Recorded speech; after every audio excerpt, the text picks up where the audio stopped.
Olá, amigos e amigas, iniciando mais um vídeo. Esse tem por tema: qual a causa dos conflitos e da afinidade entre os familiares? Porque, embora da mesma família, cada membro pensa e age de maneira diversa, é algo para a gente refletir. Agradeço muito a todos vocês que têm assistido aos vídeos. Se vocês quiserem, se puderem, se inscrevam em meu canal do YouTube, compartilhem o vídeo, façam comentários. E eu agradeço muito àqueles que têm se inscrito em meu canal. Fico muito feliz com isso mesmo. E agradeço a Deus pela oportunidade da realização deste pequeno trabalho.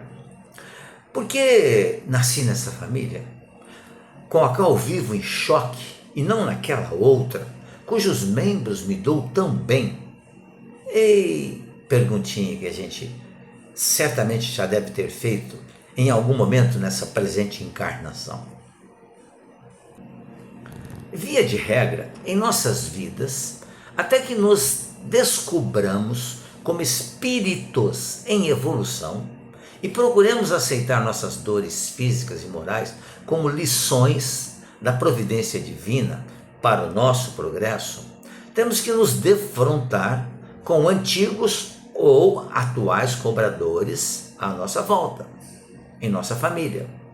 E em muitas ocasiões, igualmente nós mesmos somos cobradores de irmãos encarnados. Como a justiça divina ela é sempre perfeita, ninguém deve se queixar de haver nascido nesta ou naquela família, de ter recebido como filho ou filha este ou aquele espírito, nem reclamar do esquecimento das vidas passadas. Esclarecem os espíritos superiores que, se Deus julgou conveniente lançar um véu sobre o passado, ou seja, o esquecimento, é que julgou útil, evitando graves inconvenientes, pois, ora, humilharia o ser humano, ora, exaltaria seu orgulho, criando obstáculos ao livre-arbítrio e embaraços nas relações sociais. Existem duas grandes sociedades na Terra, que são impostas ao ser humano. A família, como semente formadora da sociedade como um todo, e o Estado, como instituição política organizadora da sociedade humana. No primeiro, cumprimos como espíritos a lei natural, a lei divina. Na segunda, cumprimos a lei humana, ou a lei dos seres humanos, ou regras estatais decorrentes dos costumes, porque nós fazemos parte das leis, ou estamos sujeitos às leis divinas. Uma dessas leis é a lei de progresso, e nós estamos de forma continuada progredindo, muito embora nem sempre a gente reconheça isso, mas a gente progride de forma continuada. No livro SOS Família, livro esse é de Joana de Ângeles e de outros espíritos também, psicografados por Divaldo Pereira Franco, entre as páginas 17 e 18, encontramos que a família tem suas próprias leis e que existe diferença entre casa e lar. O lar não pode ser configurado ou entendido, compreendido como a edificação material, capaz de oferecer segurança e paz aos que se resguardam. O lar. A casa, porém, são os cimentos, os tijolos, a cobertura, os móveis, os alicerces, enquanto que o lar são a renúncia, a dedicação, o silêncio, o zelo, que se permitem àqueles que se vinculem pela afeição, pelo laço consanguíneo ou espiritual, decorrente da união. O pai e a mãe, unidos pelo casamento ou pelo amor, eles não são pais dos espíritos dos seus filhos, mas eles são apenas dos corpos materiais que lhes servem de instrumento para o progresso. Então, eu sou um espírito que tem um corpo físico. Corpo físico esse que foi gerado graças a uma relação entre o meu pai e a minha mãe. Por isso, por força, mas o espírito, eu sou um espírito. Eu não sou um corpo material. Agora, eu, espírito, fui criado por Deus, como todos nós. Por isso, por força da lei natural, o ser humano requer a participação na sociedade para dentro dela progredir individual e coletivamente. O Espiritismo, muito apropriadamente, de forma muito racional, ensina que a sociedade existe para a elevação moral do ser humano, para que ele aprenda a ser fraterno, indulgente em seu benefício e em benefício de todos também. Como cada ser humano viveu mais ou menos, aprendeu mais ou aprendeu menos, em várias reencarnações passadas, que chamamos até de vidas passadas. Ele realizou maior ou menor quantidade de obras meritórias ou prejudiciais. Verifica-se o desnível dos seus espíritos para que eles, juntos em família, na escola, no trabalho, no lazer, se completem. Uns fazendo mais, auxiliando, ensinando. Outros necessitando, recebendo, aprendendo. Enfim, cabe às famílias, e mais particularmente aos pais, a tarefa de esclarecer, ensinar, perdoar aqueles que lhes são confiados, com eles também progredindo na imperiosa caminhada do espírito, rumo à perfeição moral. Esse vídeo, com esse título, ele é muito profundo, porque dentro do ambiente familiar existem conflitos, sim, mas existe afinidade também. E nós não estamos na família errada, estamos na família certa.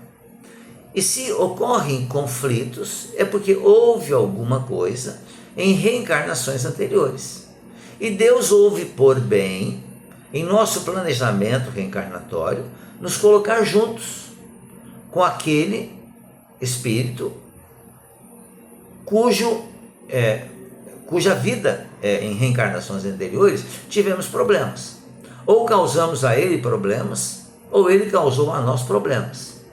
Então nós voltamos no mesmo ambiente familiar, não para brigar, não para conflitar, mas para que a gente aprenda a se respeitar. Porque Deus é um Pai amoroso e muito inteligente também, inteligência suprema do universo. Aprendemos isso no Espiritismo. Ele não quer que a gente reencarne num ambiente hostil, com inimigos. Não, não quer isso. Mas às vezes é necessário que isso aconteça, para que a gente aprenda a olhar o outro, a respeitar o outro, a entender os limites. Então eu reencarno junto a alguém que eu tive problemas em reencarnações anteriores.